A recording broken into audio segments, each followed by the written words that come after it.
Olá, boa tarde. Uma revista foi realizada na manhã de hoje no Centro de Detenção Provisória Masculino, localizada no quilômetro 8 da BR-174. A Secretaria de Administração Penitenciária teria recebido denúncias sobre possíveis túneis no local. Homens da Rocan e do Batalhão de Choque chegaram às 6 horas da manhã. A revista na unidade prisional foi solicitada pela Secretaria de Administração Penitenciária após o recebimento de denúncias sobre possíveis túneis no local.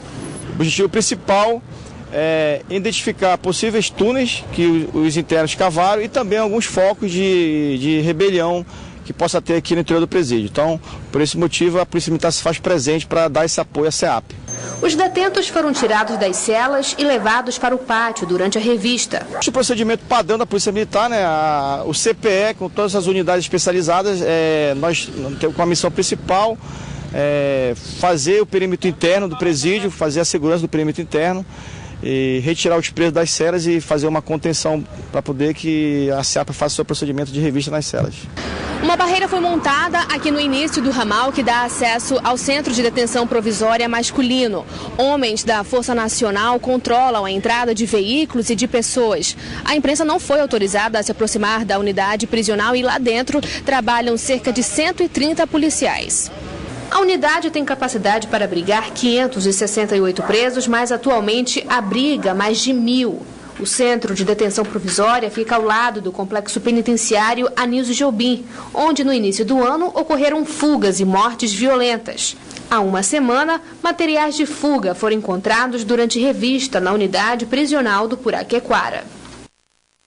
E de acordo com a SEAP, durante essa revista de hoje, foram encontradas 39 porções de droga, 5 celulares, 119 estoques, além de cordas improvisadas.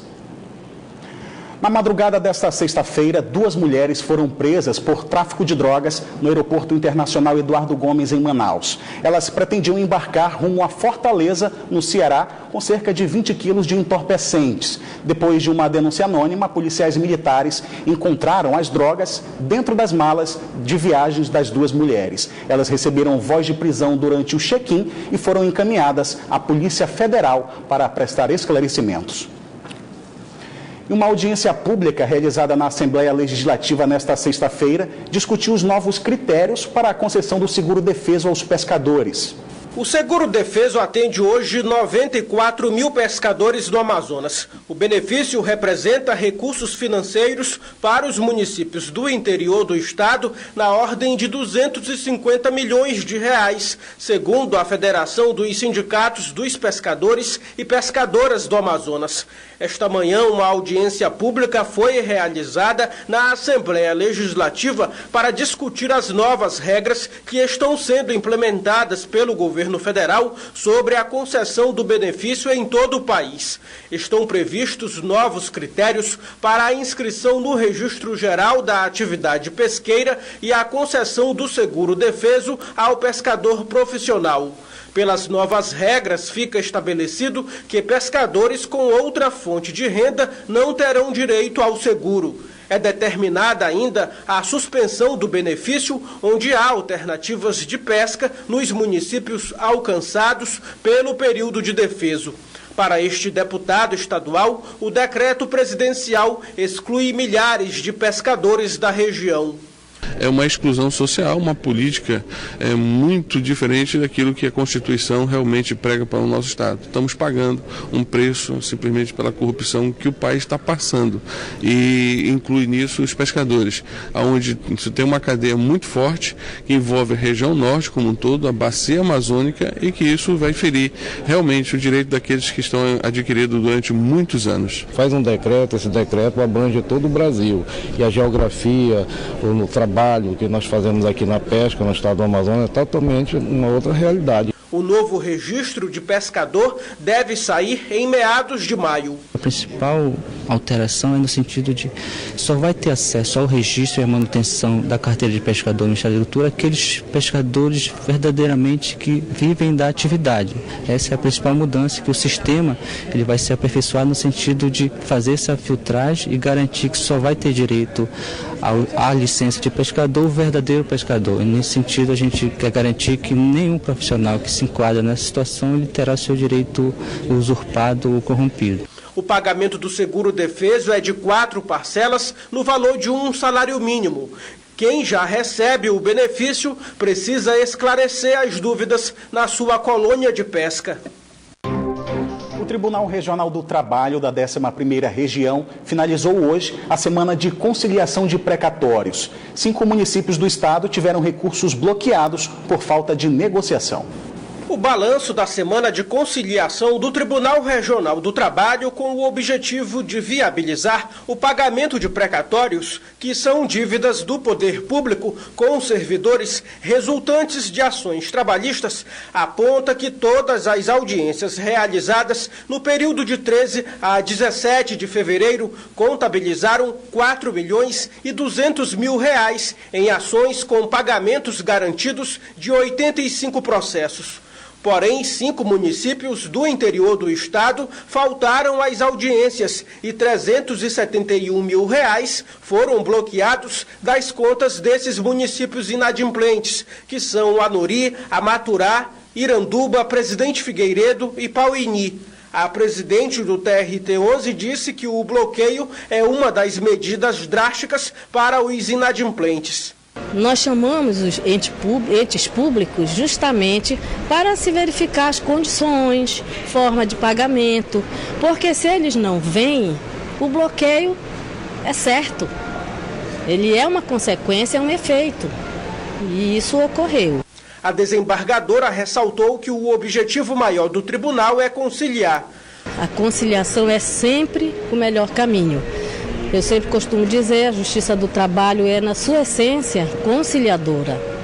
A nossa legislação já prevê que no processo do trabalho, ela pode ser feita em qualquer tempo, tanto que ocorre nesta fase processual, que é a dos precatórios. Os municípios do interior do estado, Prefeitura de Manaus e Governo do estado, que pagaram integralmente seus débitos em 2016, receberam o certificado negativo de precatórios em solenidade esta manhã. Eles efetuaram o pagamento dos precatórios dentro do exercício devido, né? Não precisou deixar vencer para ser cobrado. Então eles são bons pagadores. Cerca de 20 armações de barracos estão sendo montados em uma área localizada bem na entrada do conjunto Viver Melhor, na zona norte de Manaus. Quem passa vê barracos de madeira sendo montados. Essa família chegou há 4 dias. Maria dos Santos mora há 4 anos em uma das casas do conjunto Viver Melhor, mas pretende sair da atual casa para morar aqui. Querendo sair por causa que tá quebrado tudo e tá dando goteira dentro do quarto tudinho. Eu já falei, correr atrás e nada, eles não tomam providência de nada. Eles quem? Os pessoal, autoridade da Caixa, de lá do Central. Eu fui na Suab, a Suab mandou pra lá, né? Eu tô dormindo na sala, né? Isso aqui a senhora não acha perigoso? Aonde? Aqui. Não, mais bem feitinho, né? Fazendo bem, né? Eles gastaram cerca de R$300 para montar o barraco de madeira. Essa moradora diz que eles querem apenas um lugar para viver do comércio local. Até colocaram cupuaçu à venda de modo improvisado. Nós estamos aqui lutando para ter um pedacinho para a gente fazer uma feira. Não é moradia. De vez em quando aparece gente, xingando a gente, falando besteira e não sabe o que tá vendo. Então nós precisamos de trabalhar. Nós temos filho, neto e está difícil. Para quem tem trabalho já é difícil, para quem não tem é pior. Esta moradora, que prefere não mostrar o rosto, conta que a área está em desuso. A gente só quer um lugarzinho para a gente trabalhar. Porque, olha, até eu mesmo sou de idade, né? Ninguém vai me dar um emprego. Vocês estão aqui há quanto tempo? Nós estamos há 2 semanas já. A gente fazer uma feirinha, porque todo mundo que está aqui está desempregado. Realmente está precisando, nós temos filhos na escola, sabe? Não temos de onde tirar. Eu, pelo menos, eu moro aqui, mas o apartamento não é meu, entendeu? As pessoas que se encontram aqui nesse local informaram a nossa equipe de reportagem que antigamente isso aqui era tudo coberto por mato, mal iluminado. Eles contaram, inclusive, que eles não pretendem morar por aqui, não. E sim ganhar um dinheirinho extra no final do mês, vender frutas, verduras, enfim. Aproximadamente tem 20 barracas aqui nesse local e o tamanho de cada uma delas é aproximadamente, olha só, 1, 2, 3. É pequeno, aproximadamente 2 por 2. Mas se caso o pessoal da prefeitura vir aí falar que é deles isso aqui, a gente faz um acordo. Se quiser para nós vendermos para a gente, lotear um pedaço, nós loteamos, nós pagamos nossos impostos. Se for o caso necessário, nós fazemos tudo isso. Nós procuramos a Secretaria Municipal do Meio Ambiente, que nos informou que existe um grupo integrado de prevenção às invasões em áreas públicas, formado por órgãos de segurança e de controle do Estado, com o apoio das secretarias municipais, e que esse grupo já estaria se preparando para fazer, então, a reintegração de posse desse terreno mostrado na reportagem. E agora vamos conferir a previsão do tempo para este sábado em Manaus e em alguns municípios do interior do estado. Em Manaus, previsão de tempo encoberto a nublado com possibilidade de chuvas isoladas à tarde. Mínima de 24 e a máxima de 33 graus. Mesma previsão para o município de Tefé, onde as temperaturas variam entre 23 e 34 graus. Em Lábrea, o dia amanhece com pancadas de chuva e tempo nublado.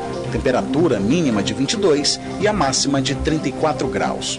Em Urucará, previsão de sol entre nuvens, com possibilidade de chuvas isoladas à tarde. Mínima de 23 e a máxima pode chegar aos 34 graus.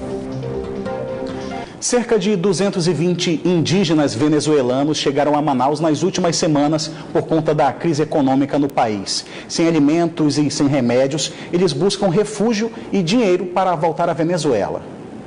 Eles vivem em situação precária em vários pontos da cidade. Próximo à rodoviária, montaram algumas lonas e estão acampados no local. Crianças e adultos improvisam moradias. A maioria virou pedinte nas ruas.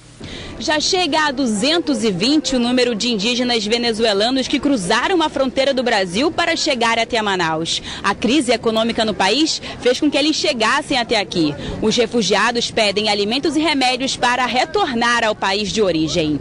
É o caso de Elias, que levou uma semana para chegar até Manaus. O refugiado veio junto com a esposa grávida de 4 meses. Segundo ele, os venezuelanos buscam qualquer tipo de ajuda, já que o país deles está sem nada. O dinheiro é escasso. Ele alega que veio até o Brasil porque muitas famílias morreram de fome e doenças. Eles pedem auxílio ao país. Claro, se necesitamos una ayuda pues, a pedir cualquiera así, para crianza, ¿no? En Venezuela no hay nada, sin comprar remedio, sin para también comida, nada. Hay muchas familias que están muriendo en Venezuela, por eso vinieron para acá. Além de doações, eles vendem artesanato para arrecadar dinheiro para levar as economias de volta à Venezuela. A Secretaria de Justiça, Direitos Humanos e Cidadania fez um levantamento junto com 20 órgãos que promovem políticas públicas para definir estratégias e atender às necessidades do grupo de imigrantes para que eles saiam das ruas. A ANTT, Agência Nacional de Transportes Terrestres, deverá orientar os motoristas de ônibus para que não deixem embarcar lá em Pacaraima ou em Boa Vista pessoas sem documentação. A Polícia Rodoviária Federal também ter mais rigor na fiscalização. A Agência Brasileira de Inteligência, que também estava conosco e que apoia essa estratégia, propõe que a gente passe e repasse todos os dados obtidos, não é, nessa ação que nós estamos fazendo. Muitos deles receberam doações de roupas, alimentos e brinquedos de um grupo de apoio voluntário. Os venezuelanos devem ficar em Manaus até o fim do mês de março. Enquanto isso, a Delegacia de Imigração da Polícia Federal trabalha com uma agenda especial para atender os refugiados. Fim de semana de pré-carnaval e a animação já começou na tarde de hoje aqui em Manaus. O repórter Orestes de Taif tem as informações. O Bloco Maria Vem com as Outras chega na 7ª edição e esse ano tem como grito de guerra nenhum direito a menos. Esse bloco tem o objetivo, além de trazer o entretenimento às mulheres, também o objetivo de sensibilizar a população em geral para os direitos das mulheres aqui no Amazonas. A nossa campanha esse ano tem o tema Nenhum Direito a Menos, porque nós queremos chamar a atenção para algumas pautas que estão no governo, principalmente a reforma da Previdência, que chama a atenção porque as mulheres terão que trabalhar mais, não é? Alguns direitos, como o direito à saúde também, com esse congelamento de algum orçamento. Então a gente precisa falar disso e também chamar a atenção para a violência contra a mulher.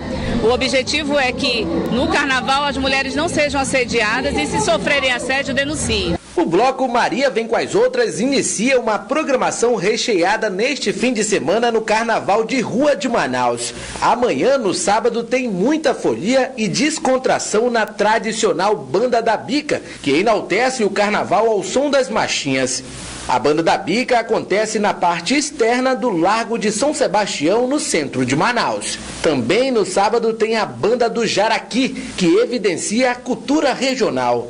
Já no domingo, a agitação do carnaval acontece na Avenida Boulevard Álvaro Maia, com a Banda do Boulevard, que completa este ano 30 anos. A Banda do Boulevard é um dos blocos de rua mais antigos de Manaus. Então, foliões, opções não faltam. É só se programar e curtir um bom carnaval. E agora o futebol, porque nesta quinta-feira o Fast Clube recebeu o Vila Nova de Goiás na Arena da Amazônia pela Copa do Brasil. A partida terminou empatada em 1-1, mas pelo novo regulamento da competição, o time da casa acabou eliminado. A partida valia a classificação para a segunda fase da Copa do Brasil. O atual campeão amazonense, o Fast Clube, contava com o apoio da torcida na Arena da Amazônia. A primeira etapa começou equilibrada. O Vila Nova arriscou com alguns chutes de fora de área. O Fast também buscava caminhos para chegar ao gol, mas estava difícil. Fim do primeiro tempo e nada de gol. Apesar de jogar pelo empate, na etapa complementar, o Tigre foi para cima em busca da vitória. Bem posicionado, Moisés aproveitou o rebote do goleiro do Tricolor de Aço e balançou a rede aos 22 minutos do segundo tempo.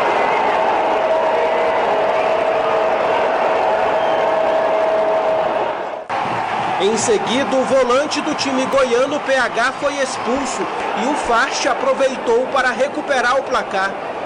O empate veio com o Thiago Brandão aos 40 minutos.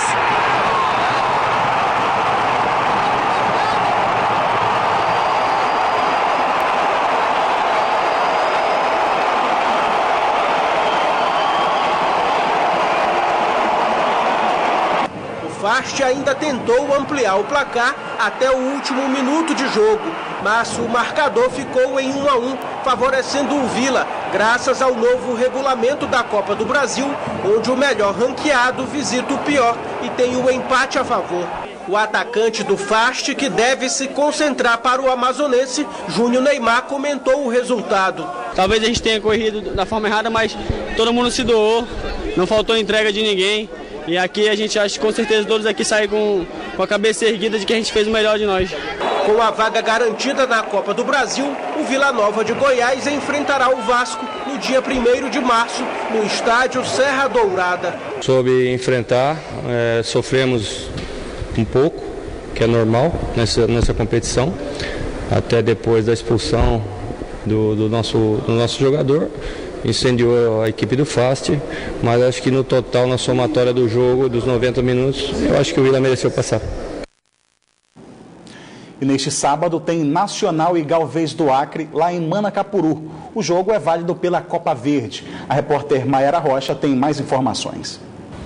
Nacional e Galvez do Acre jogam pela partida de volta da fase preliminar da Copa Verde. O duelo vai ser no estádio Gilbertão, em Manacapuru, e está marcado para as 3h30 da tarde deste sábado. O jogo vai ser realizado no interior do estado por conta de uma punição ao Nassa no jogo contra o Remo, quando houve uma confusão durante a partida. O time acabou perdendo o mando de campo para este jogo de volta. De acordo com a programação repassada pela diretoria do Galvez, o time desembarcou em Manaus por volta das 11 horas da manhã e fez um treino na tarde de hoje no estádio da Colina. O classificado deste confronto entra na fase de mata-mata e terá como adversário na primeira fase o Paysandu. No primeiro confronto entre o Nassa e o Galvez, o jogo terminou em 1-1, então uma vitória simples ou empate em 0-0, o Nacional se classifica. Maiara Rocha para o Band Cidade. E o Band Cidade fica por aqui, mas continua na internet, onde você pode acompanhar outras notícias nas redes sociais, Facebook e Twitter da Band Amazonas. E para rever nossas reportagens, acesse o youtube.com/Band Amazonas e clique no link vídeos. Você também pode enviar sugestão de reportagens para o nosso WhatsApp. O número é o 99205-1478. Fique agora com as principais notícias do dia no Brasil e no mundo com o Jornal da Band.